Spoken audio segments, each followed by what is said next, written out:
Feeling ko magkapatid si Dylan sa si JC. Ako din yung theory right. Oh, din. Half. Feeling ko rin magkapatid si Ash tsaka yung nanay niya. Quadra. Pwede. Tapos feeling ko lahat tayo isang pamilya. Oo. Story ko, feeling ko babalik yung kapatid ko. And hopefully pagka bumalik siya, okay na siya. Susunod na yung passion niya for music. And kapag ka magpa-perform na kami, lahat ng sabay-sabay, makikita ko yung kuya ko. Feeling ko magiging estafadora din ako. Oh my God. Uy, wag naman sana. Kumbaga partners in crime kami. Kasi mga anik-anik ko dadagdag mga gold na gano'n. Or hindi ko magkakatuluyan kay Jeff. Magkapatid pala kayo. Uy! Jeff? Iba. Si Zef Bar, si Shanti. Si Shanti. Ay, oo! Oh my God! Ay, hindi!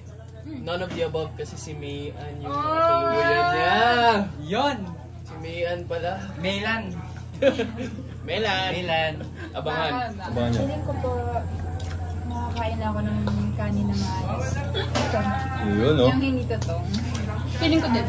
Feeling ko satisfied. Japanese rice na. Si JC na magpapakain kayo ng kanin na masarap. Japanese rice from JC. Kasi, Japanese. Feeling ko, arigato gozaimasu. feeling ko sasama ko sa kanya sa Japan. Kasi sawang-sawa na ako makita kayo. Ooh! Buti na Psych! Siyempre hindi.